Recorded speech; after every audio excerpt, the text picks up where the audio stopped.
एक जज की तरह न बोलते हुए एक ऐसे व्यक्ति की तरह बोल रहा है जिसकी पूरे तौर पर सांप्रदायिक और संघी सोच सामने आ रही है। DY चंद्रचूड़ ने ऐसा क्या कहा कि फैसले की कॉपी पलटी जाने लगी? दोस्तों, हाल ही में पूर्व मुख्य न्यायाधीश DY चंद्रचूड़ और अयोध्या मामले में सुप्रीम कोर्ट फैसले को लेकर एक बड़ी कंट्रोवर्सी छिड़ गई, या यूं कहें कि कंट्रोवर्सी क्रिएट कर दी गई। दरअसल न्यूज लॉन्ड्री पर श्रीनिवासन जैन ने पूर्व CJI के साथ एक इंटरव्यू किया और इंटरव्यू से जस्टिस चंद्रचूड़ के एक स्टेटमेंट को निकालकर इस तरह पेश किया कि पूरी लेफ्ट लॉबी और 10 जनपद के वफादार उत्साहित हो गए। पहले आप इस इंटरव्यू के सवाल और उनके जवाब सुनिए। CJI चंद्रचूड़ से सवाल किया गया कि क्या ढांचे को अपवित्र करने को लेकर हिंदू पक्ष जिम्मेदार था, जैसे कि मूर्ति रखना। इस पर चंद्रचूड़ कहते हैं, अब जब आपने कहा कि वो हिंदू ही थे जिन्होंने अंदर वाले आंगन का डेसिक्रेशन किया, तो फिर सवाल तो ये है कि फंडामेंटल डेसिक्रेशन तो मस्जिद का निर्माण ही था, है ना? क्या हम ये सब भूल जाए? क्या हम इतिहास में जो कुछ हुआ उसे नज़रअंदाज कर दें?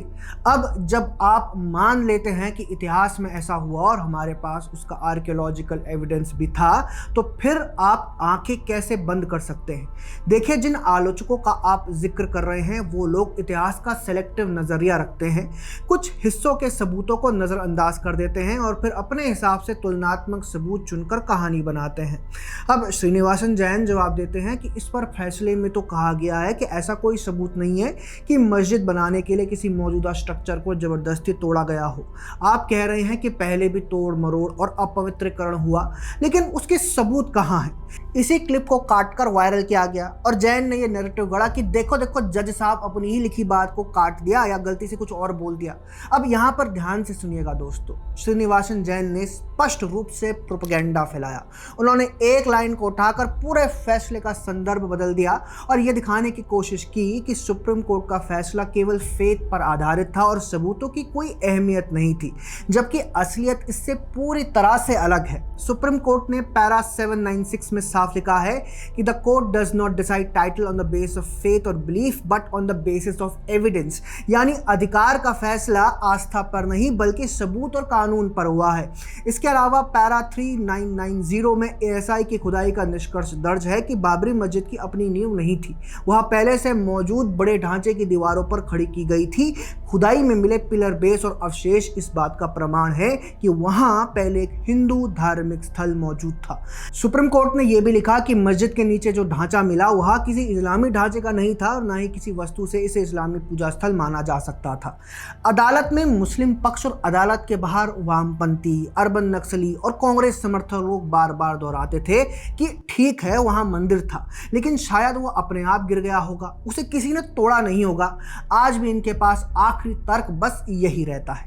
लेकिन हाई कोर्ट और सुप्रीम कोर्ट दोनों ने लॉजिक के आधार पर स्पष्ट कहा कि अगर मंदिर प्राकृतिक रूप से गिरा होता तो उसकी दीवारें इतनी मजबूत नहीं बचती कि उन पर बाबरी मस्जिद का भारी गुंबद खड़ा किया जा सके।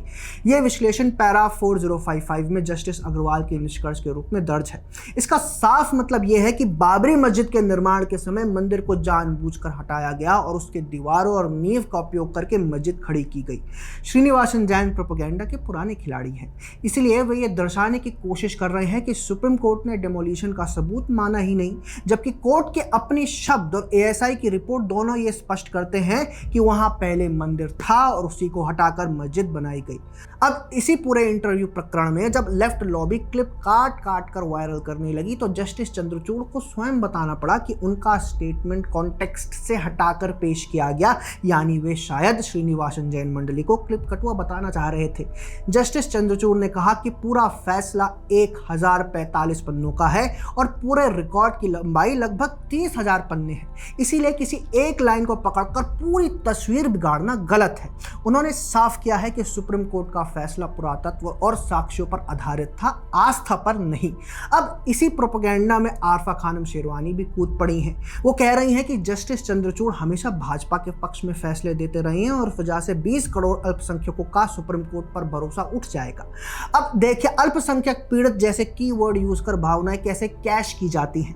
एक फैक्ट ये भी है कि जस्टिस चंद्रचूड़ ने कई महत्वपूर्ण फैसले सरकार के खिलाफ दिए हैं। उदाहरण के लिए इलेक्टोरल बॉन्ड योजना को असंवैधानिक ठहराना या फिर आधार अधिनियम को मनी बिल के रूप में पारित करने पर असहमति जताना हो। ये फैसले सरकार या सत्ता के खिलाफ थे, लेकिन आरफा की एवरग्रीन बाबरी वाली रुदाली में ये जानकारी फिट नहीं बैठती, तो वे बता नहीं पा रही हैं। दोस्तों, कुल मिलाकर बात यह है कि जस्टिस चंद्रचूड़ को निशाना बनाने के लिए यह विशेष इकोसिस्टम एक बहाने की तलाश में रहता है।